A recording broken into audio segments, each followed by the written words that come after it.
It is hot in here.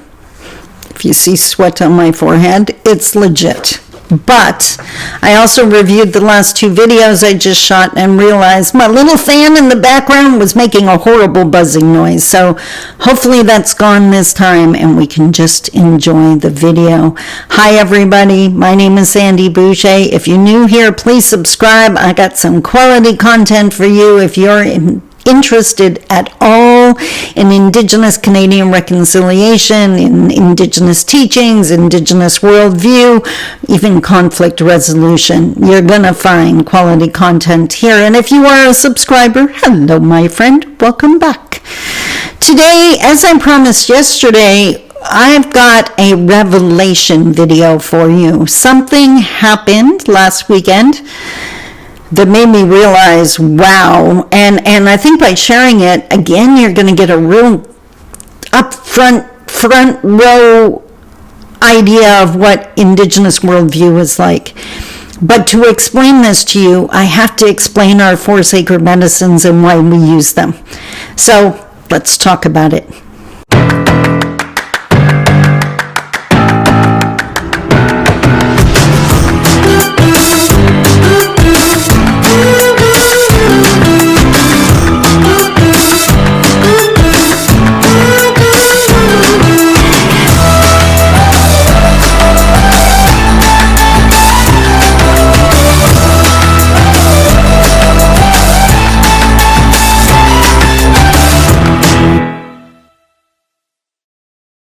Bonjour.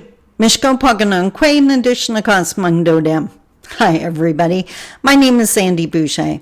I'm Red Thunderbolt Woman of the Loon Clan, a proud member of Seine River First Nation in Treaty 3 territory in Northern Ontario, and I am an Indigenous Canadian reconciliation consultant, which means I do a lot of keynotes, I give a lot of seminars, and I do a lot of consulting, working with amazing Indigenous and non-Indigenous people.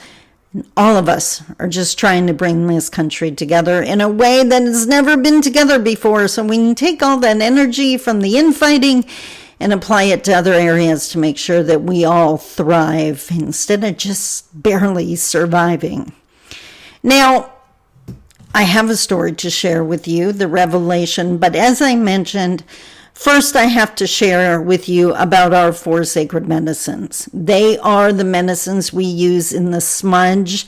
And the smudge, you think of bathing yourself in the smoke. It's one of our sacred ceremonies. It's something we use before meetings, to start every day, to calm ourselves if we're upset. There's many, many reasons someone would smudge.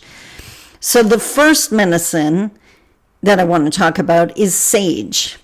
And sage is considered the cleansing medicine that'll cleanse you of those negative thoughts or your struggles or your frustrations. It is also considered the woman's medicine because when a woman's on her time each month, she doesn't go near the sacred medicines or any sacred items. And it's not because she's dirty. It's not because some guy isn't allowing her to.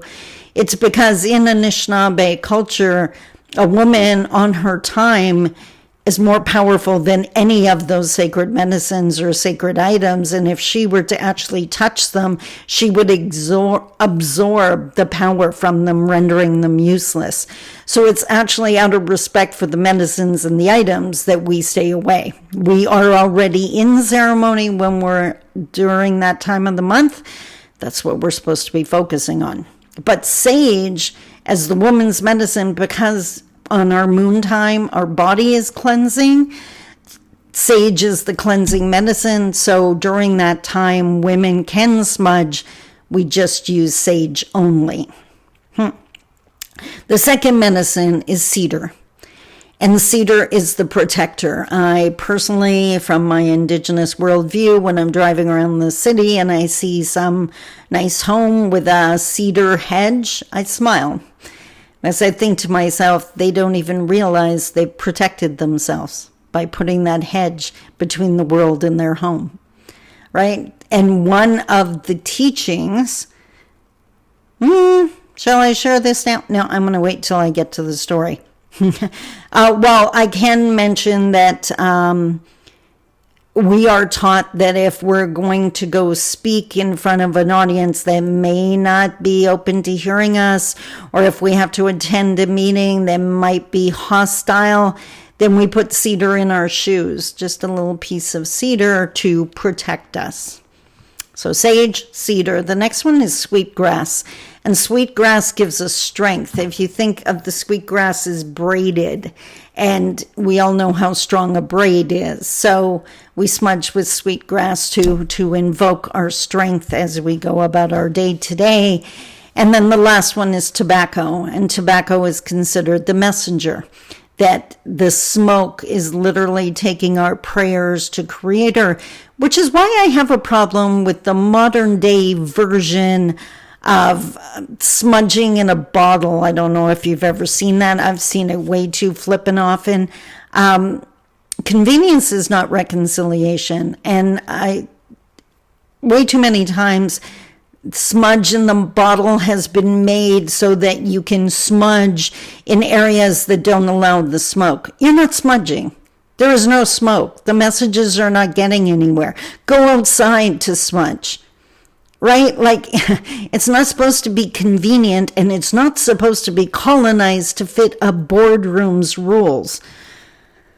Didn't mean to go off on a rant, but that one bothers me. Like, no, hard pass, hard pass. So those are the 4 medicines.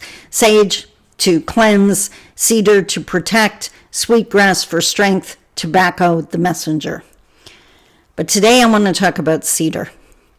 So one of the teachings I received and one of the practices that I definitely practice is in whatever home I live in, the teaching is to put a sprig of cedar over every door and window that goes outside.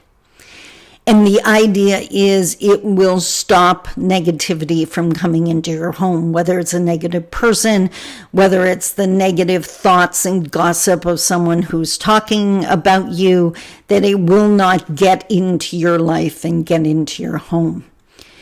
But this weekend, as I was working out on my treadmill, which is an amazing thing to do if you want to clear your mind and actually have inspiration come in, I find treadmill in a shower or a drive. Those are the times that I'm going to get those great ideas or the solution to a problem I've been struggling with. So I was on the treadmill, and I don't know why. I assume I saw the cedar over the window that was in front of me that I can see from my treadmill. And I realized or remembered that there are 2 windows in my boardroom that do not have cedar over them. I just totally forgot about those windows when I put the cedar up because it used to be a storage room, not a boardroom, and so I never went in there, and that's my excuse. I'm sticking to it. But as it so happens, so 1, we now use that space. It's the boardroom. 2, this is the important part. Those windows overlook the back alley. And I live in an intercity area. So all of the things you imagine that happen in a back alley happen in the back alley. Many houseless people in this area, many attempting to escape their lives or battling with addictions or both. All of that happens. Couldn't believe how many drug deals I saw going down while I was on my treadmill, but that is the nature of the area and the lives of the people that I was observing. So I realized that I didn't have cedar over those windows. And of course, my first instinct is, I must put up the cedar because I don't want the negative to come in. And then I kind of smiled to myself because I thought of the people on the other side of that brick wall, on the other side of those windows.